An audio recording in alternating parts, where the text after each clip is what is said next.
In the last video of ratio, we had seen how we can write or find ratios of two numbers, bring them into the reduced form, convert it into a percentage, and even use it to find the unknown values. Let's continue further. Now, in the last video, we had seen the ratio of only two numbers, but ratios are not restricted for two numbers. It can even be used for three or more numbers. So let us just check out today how it can be done. Let us say I have a mixture of gas and it has three gases present in it: oxygen, nitrogen, and carbon dioxide in the ratio 2:5:1.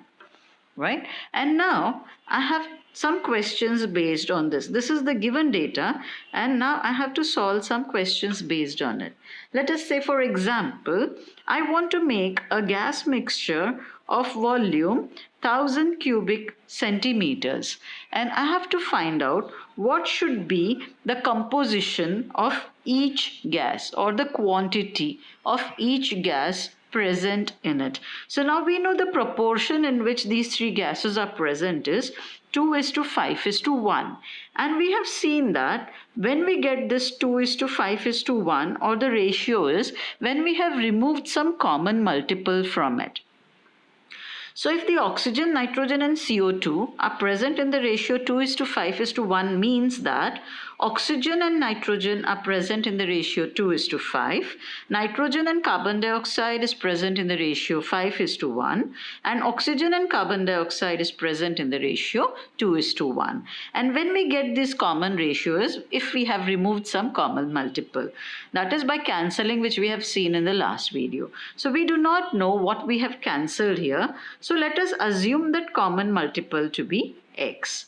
Then what will be the quantity of oxygen present will be 2x cubic centimeter. Nitrogen will be 5x cubic centimeter, and CO2 will be 1x cubic centimeter. Right? And all these three quantities added together should make 5,000. So, 1,000. 2x plus 5x plus 1x should give me 1000 cubic centimeters. So 5 plus 6 plus 1 is 8x. 8x should be 1000 cubic centimeters, and x should be 1000 divided by 8, which is 125. So I got x ka value, that the common multiple that was removed from each and every ratio, is 125.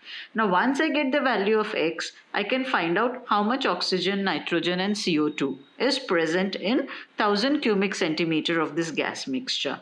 So oxygen is 2x, which is nothing but 2 into 125, which is 250 cubic centimeters. Nitrogen is 5x, which is 5 into 125, which is nothing but 625 cubic centimeters. And carbon dioxide is 1x, which is nothing but 1 into 125, which is nothing but 125 cubic centimeters. So you see, using this we can even find out in what quantity or in what proportion the three ingredients should be present if we have a final quantity or in which we want these to be present. So you can just add up the total.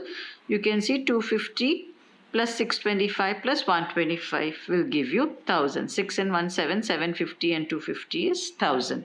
So if I want to make a gas mixture of 1000 cubic centimeters, I should add oxygen 250 cubic centimeters, nitrogen 625 cubic centimeters, and carbon dioxide 125 cubic centimeters. If I will add this, then the three will be present in the ratio 2:5:1. Okay. Now let's say another example in the same thing. If I don't know the final quantity, let us say I want to make another gas mixture where I want nitrogen to be present in the quantity 500 cubic centimeters. So if I want to maintain this ratio, in what quantity should I add oxygen and in what quantity should I add CO2, right? I know nitrogen is 5x. So if 5x is 500, x is equal to 100. That is, the common multiple in this case becomes 100. So oxygen that I should add will be 2 into 100, which is 200 cubic centimeters, and CO2 is 1 into 100 because it is 1x, will become 100 cubic centimeters. So you see, even if one quantity is given and we have to find out the other quantity, how much to be added, can be found out using this common multiple method, that is assuming the common multiple that was removed from all the three numbers to be x. Now in this case, we had nitrogen given as 500 cubic centimeters, and we had to find out how much oxygen and carbon dioxide should be added in this mixture so that the ratio still remains 2:5:1. So you can see, again, if I find out oxygen is to nitrogen, oxygen is 200, nitrogen is 500, I can cancel the 2 and I will find that the ratio still remains 2:5. Similarly, oxygen is to CO2, if I see, it is 200 upon 100. Again, the two zeros get cancelled and I get the ratio 2:1 between oxygen and CO2. You can see is 2:1. So by solving this way also, we can get the correct values of the ingredients in what proportion they are present can be found out. Now let us take one more example. This were 3 ingredients. Same technique of ratio can be carried forward to even 4 ingredients, let us say, or 4 quantities. Let us say x1 is to x2 is given as 3:4 and x2 is to x3 is given 6:7. This is again a second example of 3 quantities I have taken, but in a different way. Here already the 3 ratios were given. That is, the relation between the 3 ingredients were given. Here 2 at a time is given, and now we are supposed to find out what will be this ratio. That is, if all the 3 are compared at the same time, what is the ratio between the 3? Now how to find this out? Now you will see in this x2 is common in both the ratios, and if I want to find out a continuous ratio, that is x1 is to x2 is to x3, the common number which is there in this, the x2, should have the same value in both the ratios. Then only we will be able to make a continuous one. So how do we do that? In last video we had seen that if we multiply a ratio with the same number up and down, it doesn't change the value of the ratio. So that property we will be using here. So you can see the x2 here is 4, and in this case it is 6. So I have to find out some number with which I can multiply these 2 ratios so that this number becomes the same. Now you can see 4 and 6 both are factors of 12. 4 3s are 12, 6 2s are 12. So if I multiply this ratio with 3, I will get this quantity of 4 converted to 12, and if I multiply this ratio with 2, this quantity 6 will get converted to 12. So let us do that. Let us say x1 upon x2 is 3 upon 4. I am multiplying this by 3 up and down, so it becomes 9 upon 12. So now I can write x1 is to x2 is 9:12. Now let us go to x2 upon x3 is 6 upon 7. Now I multiply this with 2. And I get the answer 12 upon 14. So now I have x2 is to x3 is 12:14. So now you can see the x2 is 12 here, and here also x2 is 12. Right? So now what I get is x1 is to x2 is 9:12 and x2 is to x3 is equal to 12:14. I'm just writing it in the horizontal way. So you can see I have brought the x2 common one below the other. So now I can compare the 3. Now it becomes x1 is to x2 is to x3 is equal to 9:12:14. Right? So even if different ratios are given separately, you can bring it in the continuous form. If these are given, you can even convert in this also. Like this will become O2 is to N2 is equal to 2:5 and N2 is to CO2 is equal to 5:1. These are the 2 separate ratios, and when you will combine them, you will get this ratio 2:5:1. So what is the technique that we do is that the common ingredient in both of them should have the same value. If it doesn't have the same value, you have to multiply the two ratios with different numbers or the same numbers depending upon what the number is given, so that these two values become same. In this case, 6 and 4, I had to make both of them 12. So I multiplied the first equation with 3 and the second equation with 2. So I got x2 as 12 in the first case also and 12 in the second case also. And this is just a separate way of writing it, that which shows that the two values have become same. That is x2 has become same. So 9 is to 12 is to 14. x1 is to x2 is to x3. This is the way also we can find out. Now let us solve some word problems based on this. So now let us say ratio of numbers of boys and girls in a classroom is 3:2, right? And if 10 boys and girls are added, the ratio is changing. You have to find the number of boys and girls. So as I have already told you, if the ratio is given as 3:2 or 3/2, we know that some common multiple has been removed to bring it into a ratio form. So now we assume let the common multiple be x. So what will be the number of boys here?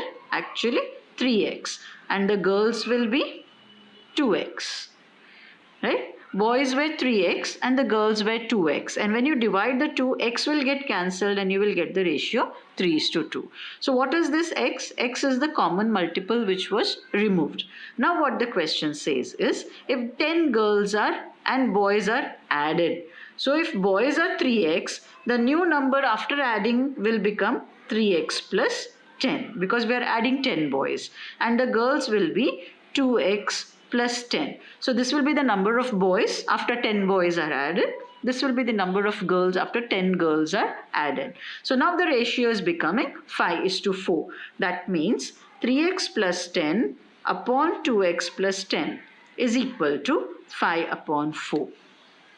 That is, this ratio has changed. From 3:2, it has become 5:4 after 10 boys and girls are added. So to the number of boys which were originally present, 3x, we added 10 boys. And the original girls that were present, 2x, we added 10 girls. So after adding 10 boys and 10 girls, the ratio is becoming 5:4. Now how to solve this is by just cross multiplying. So 3x into 4 is 12x. 10 into 4 is 40. Similarly, 5 into 2x is 10x. 5 into 10 is 50. We take all the x terms on the left hand side, number on the right hand side. So when I bring 10x to the left hand side, will become minus 10x. 50 is already present here. 40, when I take it on the right hand side, will become minus. So 12x minus 10x is 2x. 50 minus 40 is 10. Therefore, the value of x will be, taking the 2 down, 10/2, which is 5. So I got the common multiple as 5. So what will be the number of boys? 3 into x. That is 3 into 5. That means 15 boys were originally present in the class. Girls will be 2x, that is 2 into 5. That means 10 girls were present in the class originally. Let's check. If we add 10 and 10 to this, does our ratio become 5:4?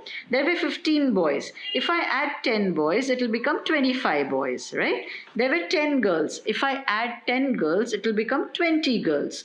So this will be the ratio. 5 5s are 25, 5 4s are 20. So you see, we get 5:4 ratio, which was given in the question, that after adding 10 girls and 10 boys, the ratio is 5:4. Let us also check whether the original ratio was 3:2.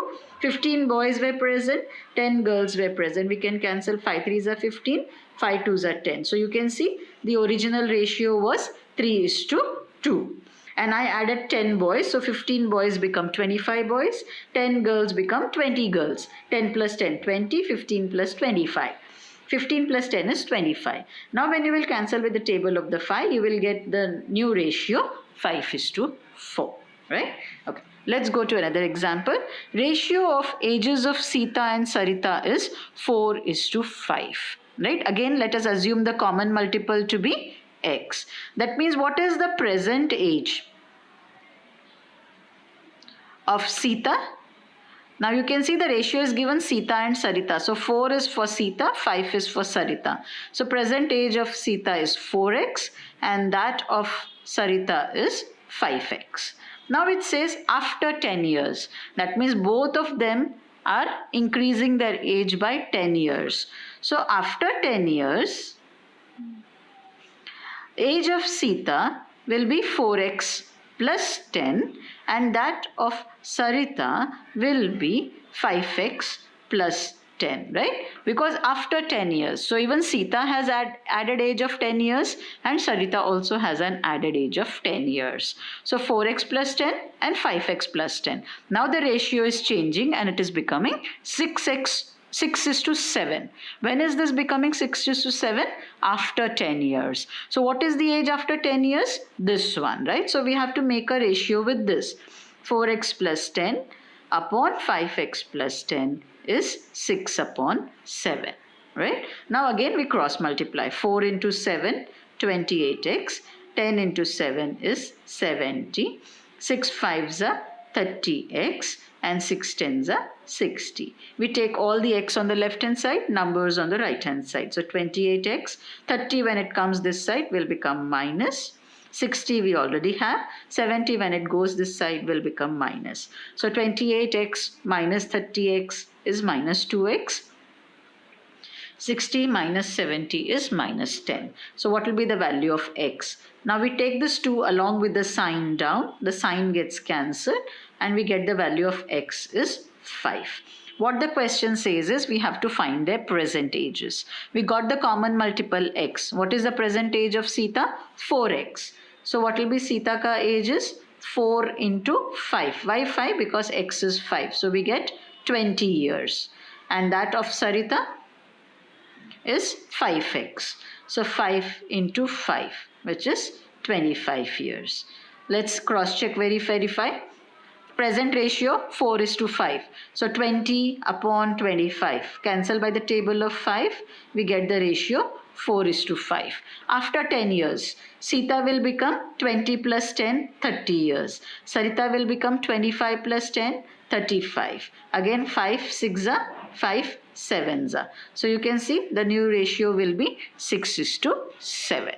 Right? So always assume some common multiple when a ratio is given and add it to the new predecessor and the successor to get the present value, and then as per the condition given make the changes and make an equation.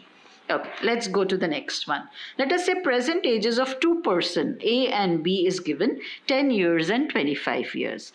Now we have to find out after how many years the ratio will become 1:2. At present, A is 10 years old, B is 25 years old, right?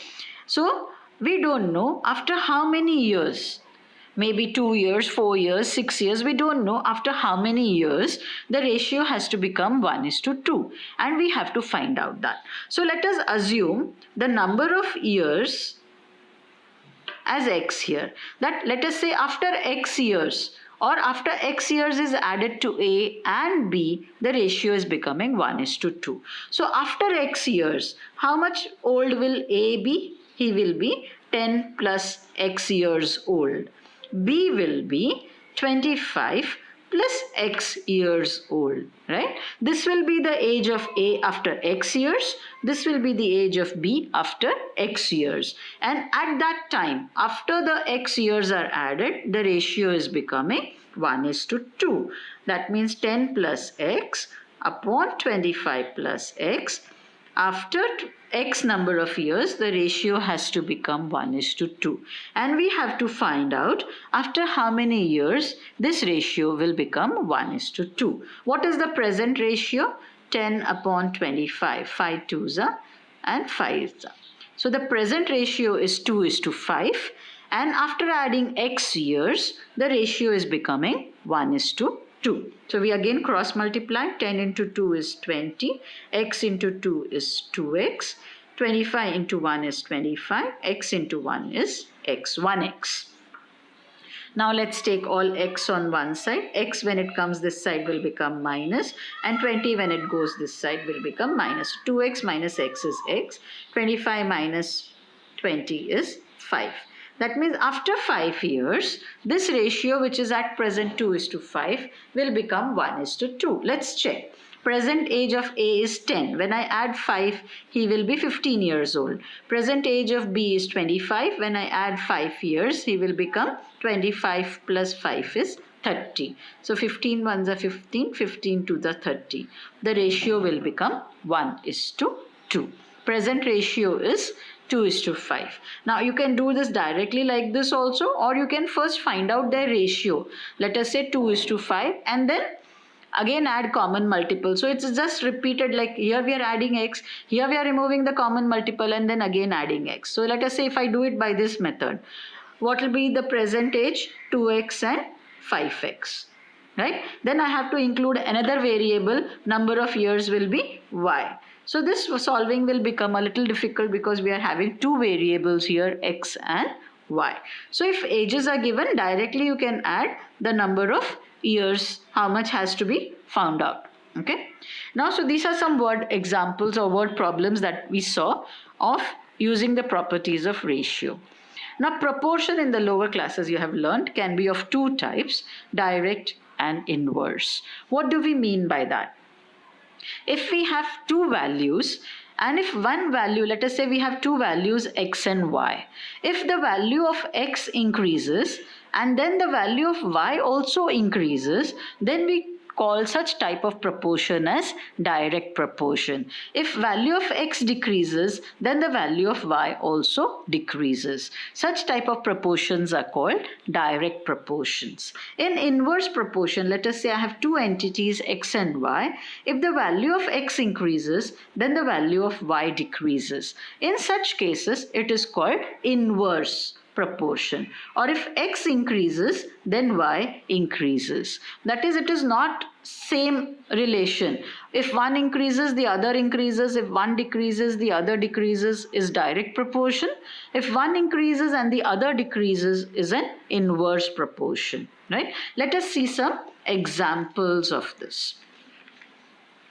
Now let us say I have an example, radius of a circle and circumference of a circle. So you can see if the radius of the circle is 7, then the circumference is 44. Now if I increase the radius from 7 to 14, you will see the circumference is also increasing. So if when one value is increasing, the other is also increasing. Here I have reduced the value. From 7, I have reduced it to 3.5. You can see the circumference also reduces from 44 to 22.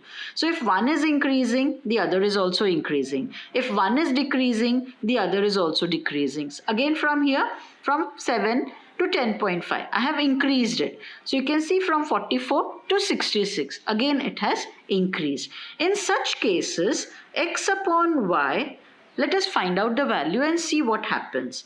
In the first case, it is 7 upon 44. In second case, 14 upon 88. Again, when you cancel by the table of 2, you will have 7 upon 44. You see, we are getting the same ratio. Again, 3.5 upon 22. I want to remove this decimal. I will multiply by 10 up and down. This will become 35 upon 220. I cancel it with the table of 5. 5 sevens are 5 fours are 20 and again 20. So again I get 7 upon 44. Same here, 10.5 upon 66. I remove the decimal, it becomes 105 upon 660. I cancel it. Let us say I start cancelling with the table of 5. 5 twos are 10. 5 ones are 5. 5 ones are 5. 5 threes are 15. 1 remains. 5 twos are 10. I hope I have done it right. 5 ones are 5. 16. 5 threes are correct. Now again, you can see 3 plus 2 plus 1 is 6. So it means it will get cancelled by the table of 3. 3 sevens are. 3 fours are 12. 1 remains, so again 3 fours are 12. So you see again we get the ratio 7 upon 44. Let's take one. So what we got is in this case that the ratio of one value upon the second value always remains constant in a direct proportion. Now let's go to the next one. Let us say I have again two factors here, time and distance. I am keeping the speed constant. If speed changes, then we will not be able to compare time and distance, because with speed, definitely time will change for covering the same distance, or with the same time we will be able to cover more or less distance depending upon the change in speed. So here we are taking a relation between only two things, keeping the third constant. So if we keep the speed constant, let us see the relation between time and distance. Let us say in 1 hour I'm able to cover 25 kilometers at a constant speed.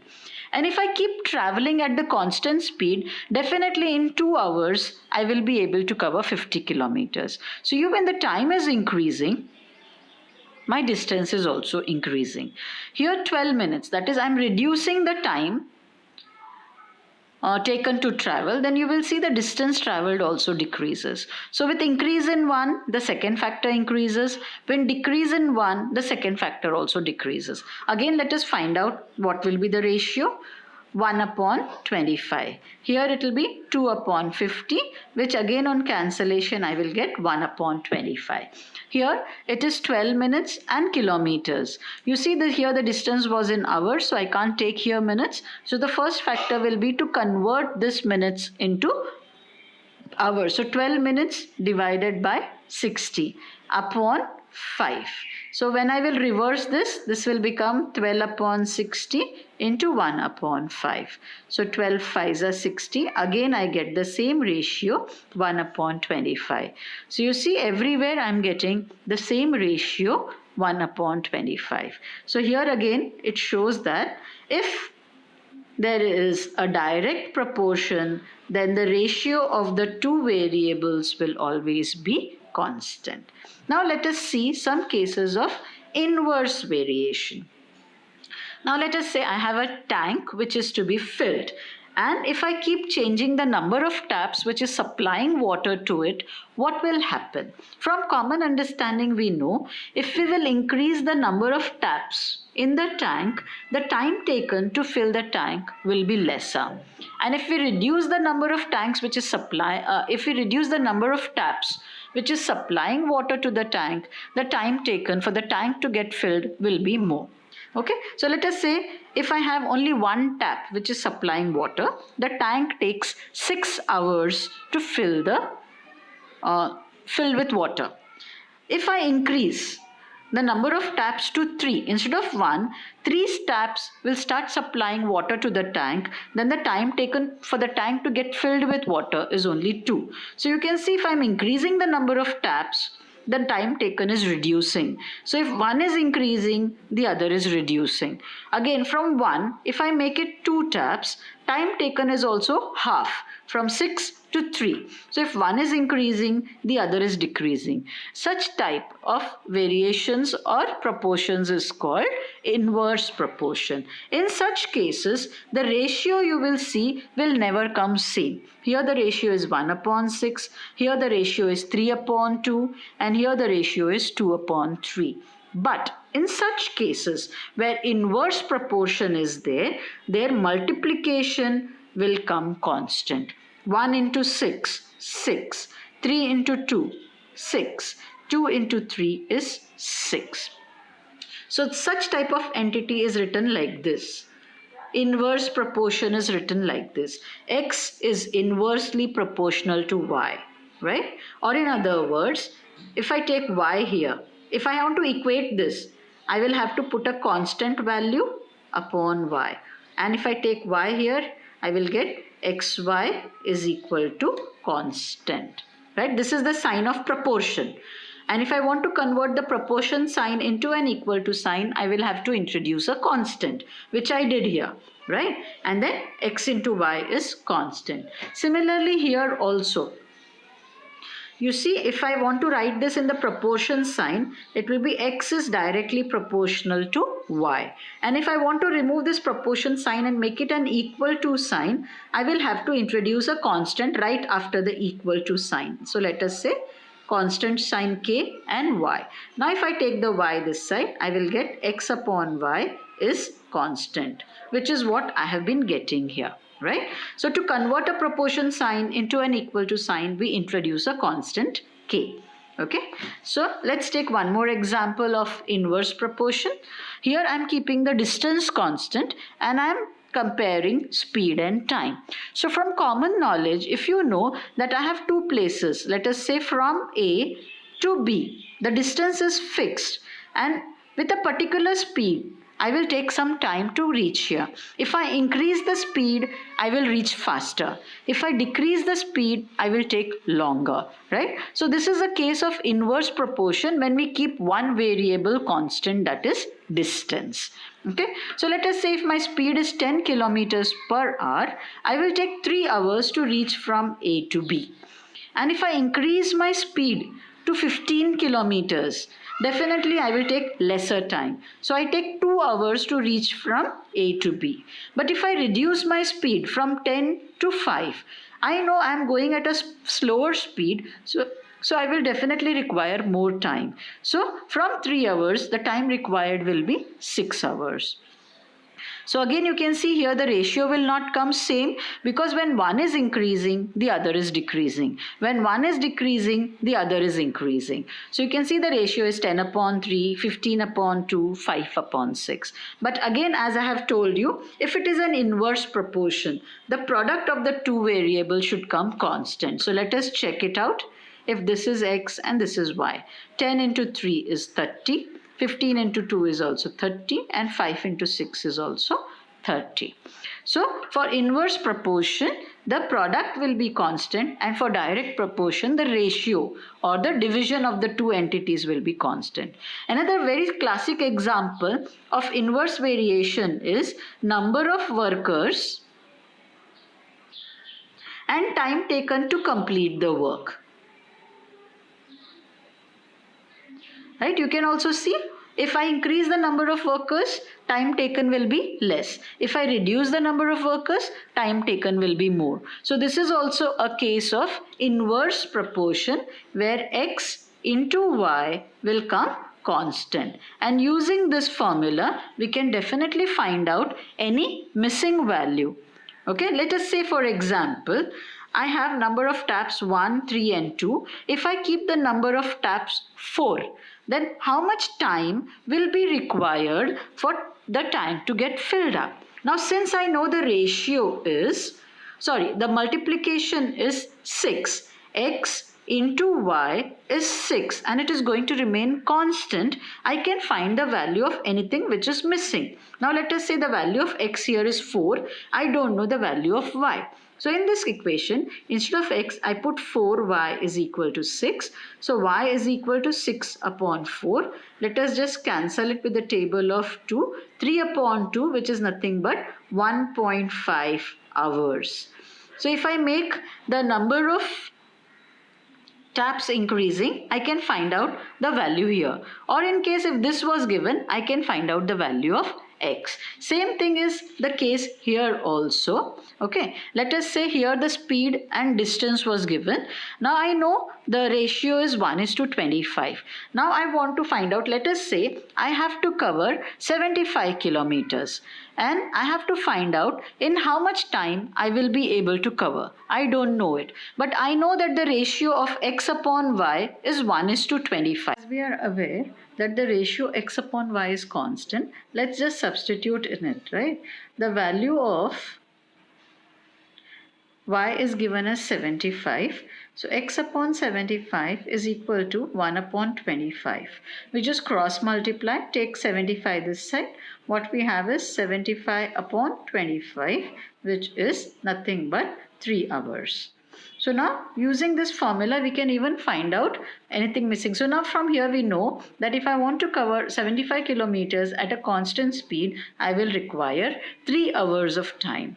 So using this ratio formula or inverse variation, inverse proportion, direct proportion, that is x upon y is constant or x into y is constant. Using this formula, we can definitely be able to find out the missing variable or missing quantity from the question. Thank you.